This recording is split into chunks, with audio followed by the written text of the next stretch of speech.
నేను ఏదో బాయ్గ్రోపేట ఎమ్మెల్యేగా చెప్పట్లేదు, యాజ్ ఎ హోమ్ మినిస్టర్ మీకు క్షమాపణ కోరుతున్నాను డైరెక్ట్ గా చెప్పాను. ఇంకంతకుమించి ఇంకేముంటుందండి. యువత ముందుకు వచ్చారు, యువత అందరూ ముందుకు వచ్చి ఈ రోజు దానికి సపోర్ట్ చేసి ముందుకెళ్తున్నారు. దయచేసి నియోజకవర్గం మీద అభిమానం ఉన్న వాళ్ళు, నియోజకవర్గం బాగుపడాలి అనుకున్న వాళ్ళు ఇలాంటి రెచ్చగొట్టే ధోరణిలో వెళ్లకుండా వాళ్ళకి ఏం కావాలో, నేను నిజంగా ఈ రోజు ఈ పొజిషన్ ఉన్నానంటే వాళ్ళందరి దయ వల్లే. చంద్రబాబు నాయుడు గారి దయ, వాళ్ళతో పాటు చంద్రబాబు నాయుడు గారి దయ, పవన్ కళ్యాణ్ గారి దయ, లోకేష్ గారి దయ వాళ్ళు ఈ రోజు ఇక్కడ నుంచి నేను కంపల్సరీగా వాళ్ళకి న్యాయమే చేస్తా. వాళ్ళ విషయంలోని నేను ఎక్కడ కూడా అన్యాయం చేసే ప్రసక్తే లేదు.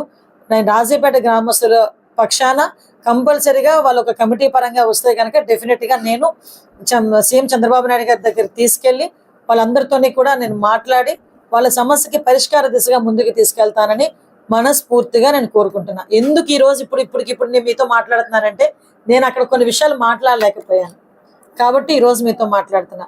మళ్ళీ చేతులెత్తి దండం పెట్టి అడుగుతున్నా రాజీపేట గ్రామస్తులందరికీ, అమ్మ మీ ఇంట్లో ఆడపిల్లనే నేను, మీరు ఏదైనా ఒక మాట అన్నా నేను మనసులో పెట్టుకునే మనిషిని కూడా కాదు. నా తల్లిదండ్రులు ఏదైనా ఒక మాట అంటే ఎలాగైతే నేను ఒక బిడ్డగా నేను పడతానో అలాగే ఉంటాను నేను.